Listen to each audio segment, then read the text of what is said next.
Welcome to NFL World, where NFL starts and ends. I'm your host, Jacob, and welcome to NFL Nightmare. If you've not watched this series before, it's about we're going to take a team that could be disastrous from one point to another, and we'll say if they're an NFL Nightmare or not, and how they could be fixed. That's the goal of this series. This one will be a tough one. This one's about the New York Jets. I want to go back a ways because when we really talk about the head coaching search or lack thereof sometimes, the general managers, the front office, and then field play will be kind of in between coaching and the general managers. So let's begin with the last time this team went to playoffs. Rex Ryan was the head coach. Darrelle Revis was in his first stint with the New York Jets, had not gone to Tampa Bay yet, and had not gone hadn't gone to New England. He had been in Tampa Bay, he was with the Jets before, and that was pretty much it. Mark Sanchez was the quarterback. LaDainian Tomlinson was still playing. This was a crazy time to be alive. You go to 2 AFC championship games and some really tough battles, really tough battles. Since that point, you haven't really done anything. Like I said, Rex Ryan was the head coach. That kind of fell off after not making the playoffs. He gets let go. And Todd Bowles' first year was not great, but his second year in 2015 was pretty good. Ryan was the quarterback. It had that magical year where they barely missed the playoffs, but they had career running. Yes, Chris Ivory. You have to be an actual NFL fan to know who Chris Ivory was. Eric Decker was that leading receiver on that team. Quincy Enunwa was there. This was a whole different team. They were that close to making the playoffs. They had just missed. And then they have not been that close ever since. You fired Todd Bowles. So, 2 head coaches, back-to-back defensive coaches. Will they go off? They did. They brought in Adam Gase. Adam Gase's claim to fame is being the offensive coordinator in Denver when Peyton Manning was in Denver. If anyone knows football, they know when you get a quarterback like Peyton Manning, he controls every aspect of the offense. He has total control of the offense. Who's in, who's not, what plays he wants to run, what plays he doesn't want to run. He calls his own plays at times. Adam Gase had no difference than holding a clipboard. Nothing of what he said was going to change the fact. You had Peyton Manning. He was going to do whatever he wants. He had total autonomy on the offense. And yet, Adam Gase gets the job in Miami. It's a failure. He made Ryan Tannehill look horrible to the point the first year that Tannehill left and when it got away from Adam Gase, goes to the Titans, has a career year, has a career high in completion percentage, and in the NFL was one of the highest. Goes to the AFC Championship game with the Titans. That all happened. Adam Gase joins the Jets, and I don't know if you remember this. Remember when all the New York media and you saw those pictures of Adam Gase and his eyes were so big, he looked like he was an owl who took too much sunlight? It was he looked like he was on something. It was so bad. And it was just one after another. It was embarrassing because every time they lost, they showed that picture. Every time. He was completely overwhelmed. Completely. He didn't know what he was doing. And we'll get into what happened in the general manager part, which I still can't believe happened. You draft Zach Wilson, which was a mistake. We all know this. But you draft him, and it didn't work. So they get rid of Adam Gase. Okay. Naturally, it has to get somewhere. It has to get better, logically. Where they go with another offensive guy? Nope. Back to the defensive coaches. Robert Saleh, they bring in. That didn't work because he just didn't know what he was doing fully. And the guy who's the offensive coordinator is not for that Jets team with under Robert Saleh at that first year. That guy, he's now the head coach in Arizona, Mike LaFleur. He didn't know what he was doing. He landed a cushy job after getting fired from the Jets, lands a cushy job with the Rams where he doesn't have to call the plays. Now he's the head coach in Arizona. This kept happening over and over and over again. Robert Saleh, the defenses were pretty formidable, I have to admit. But the offenses were a disaster. They had always been a disaster. They were so dreadful. You couldn't make it up. You couldn't. Every time. They were boring. They were boring. They couldn't do anything. Adam Gase's offense couldn't do anything. And I went back. I tried to find every video I could about this from this time. And you know what came out? Mike Greenberg, who is the host of NFL Get Up on ESPN, he said something that was interesting to me. He said, Robert Saleh doesn't know what he's doing. Adam Gase knew what he was doing and did it bad. And I thought about that. And we'll talk more about Mike Greenberg later on. But I thought about that. And he's right. He's right. Robert Saleh didn't really know what he was doing because he had never been in that position before. And yet they put him in that position anyway. Then they keep bringing him up, keep bringing him back. They're keeping him again. They have to figure out this quarterback situation. And then the skies opened up. The sun shined down on the Jets.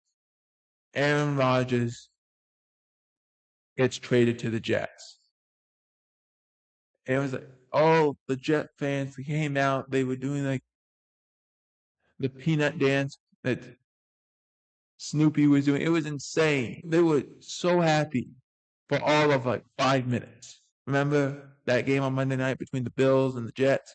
Aaron Rodgers, he comes out with the white flag and he comes out with the U.S. flag and the white uniform. He's running out. Here we go. Let's roll. And then on the 5, snaps his Achilles. Done for the year. Here comes Zach Wilson. It ended horribly. The energy went from, oh my gosh, we're so excited, to dead silent. It was terrifying.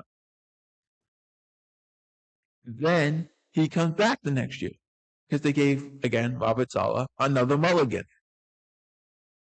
Bear in mind, this is like his third mulligan. But this one was understood. Aaron Rodgers comes back. Now understand, when you brought Aaron Rodgers in, you had to bring everyone he was associated with. So you brought in Nathaniel Hackett to be our offensive coordinator because Aaron likes Nathaniel Hackett. Hackett was a bludgeon in Denver, and he ends up being the OC with the Jets. We'll get into that in a little bit. You brought in guys like Randall Cobb, Alan Lazard, Adrian Amos. Nothing worked.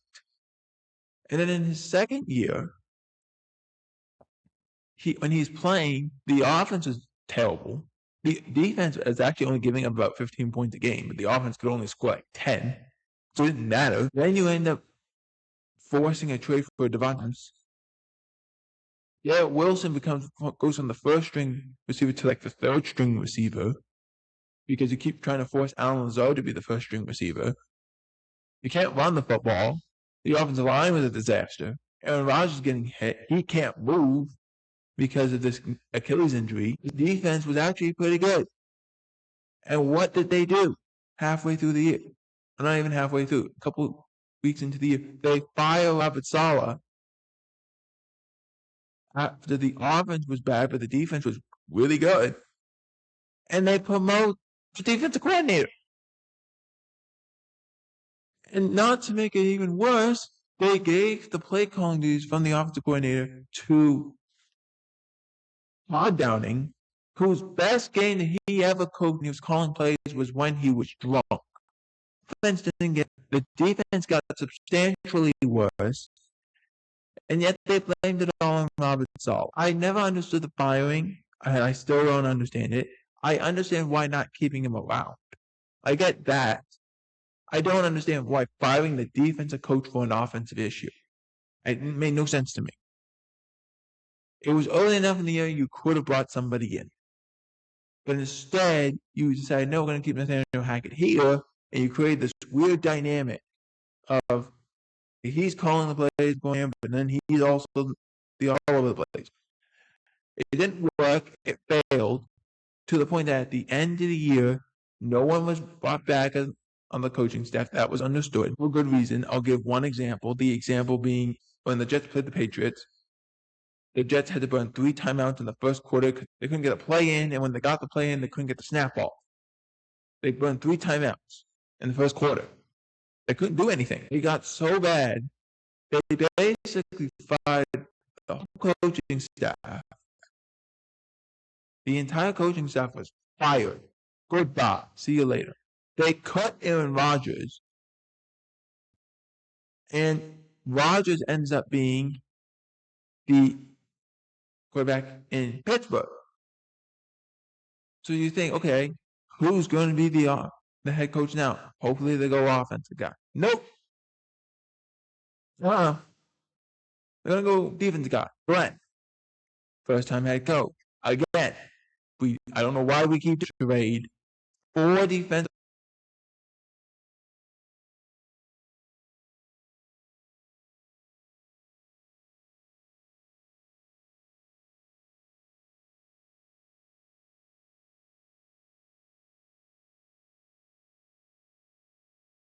Keeping score, that's 4 defensive coaches and 5 head coaching staff.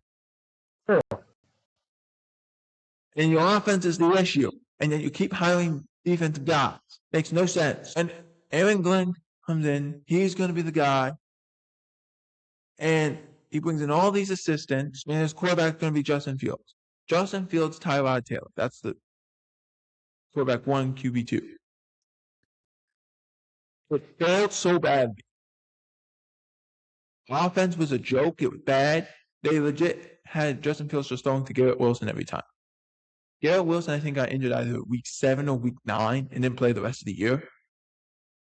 He still led the team in targets and catches and yards at the end of the year. That's impossible.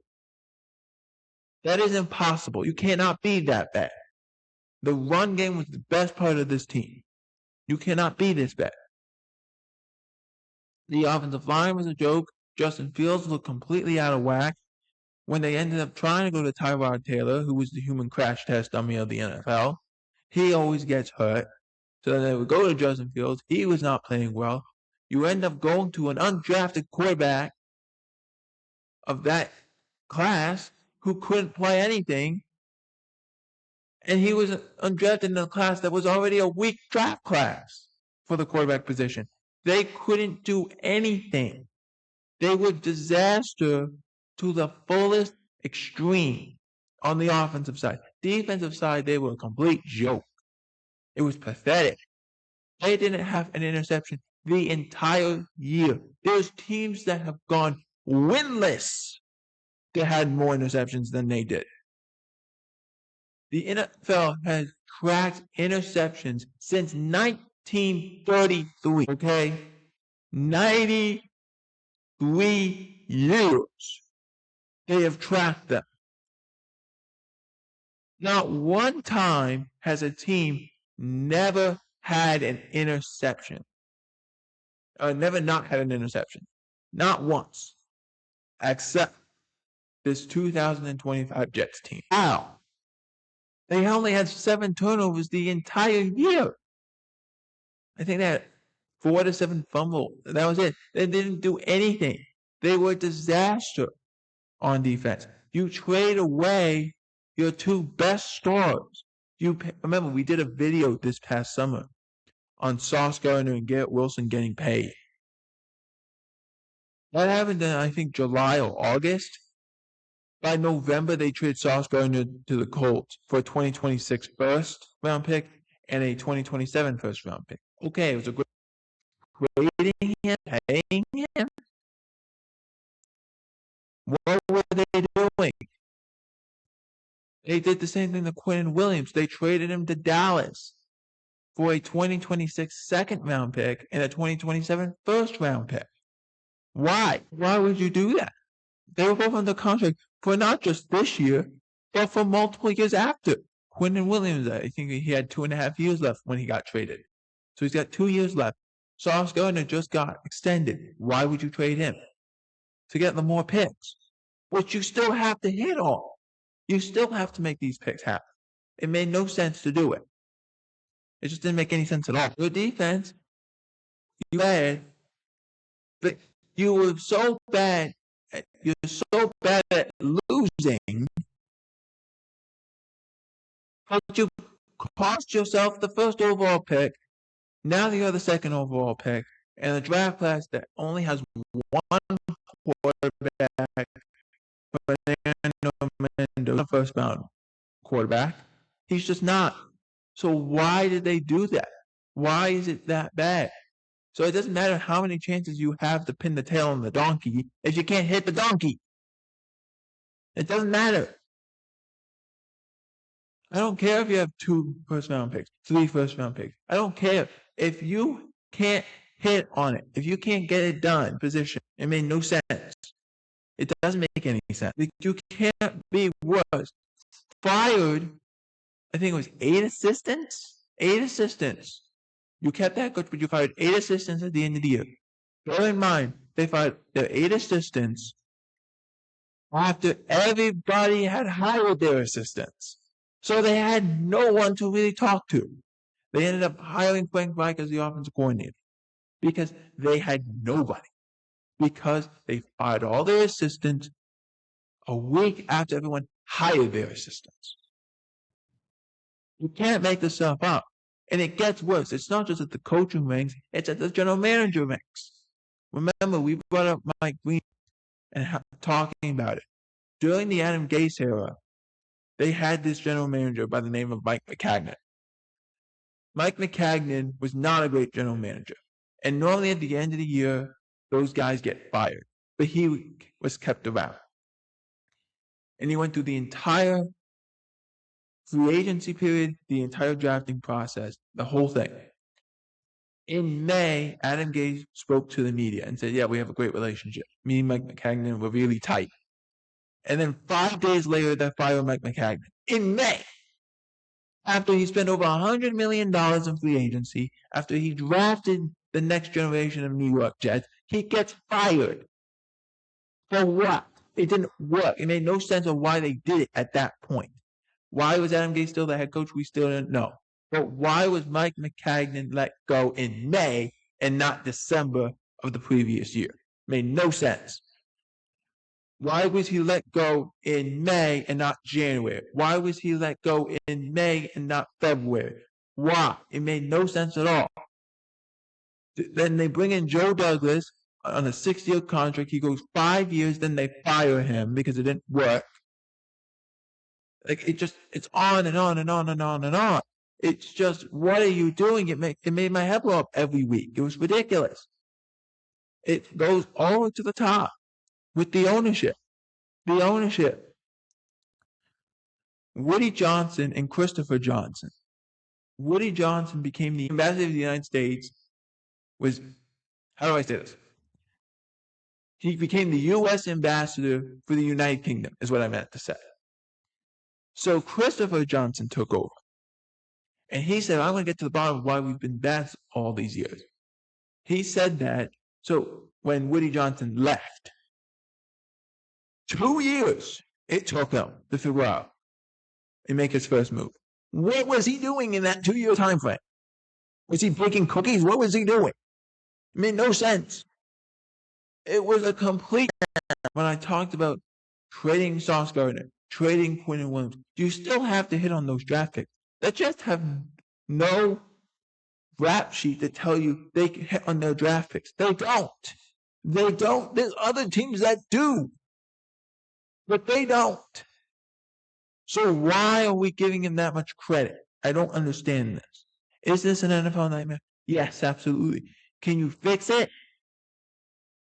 I don't know how you can. You have to fix the top from the top. You would have to go in that, say the Jets, don't meddle. Woody Johnson, Christopher Johnson, do not meddle. General manager, whoever we put in there, don't touch anything. Just sit there. Don't even have your hands on the control. Sit in the chair. We're just going to stay like this. Don't move. Hire a head coach who knows what he's doing. Let him run the organization.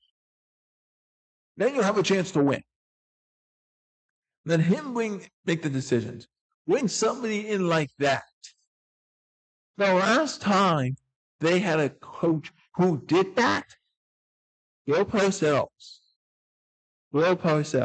That's a long time ago. You have to go all the way back to Bill Parcells. The last time this team was probably taken really seriously. So is it fixable? There's a lot of work to do, but yes, it is fixable. But you have to hit on these draft picks. You have to hit on this coaching staff. You have to hope Aaron Glenn is the guy, or else we're having this conversation again the next year. For NFL World, I'm Jacob Hebert. Out.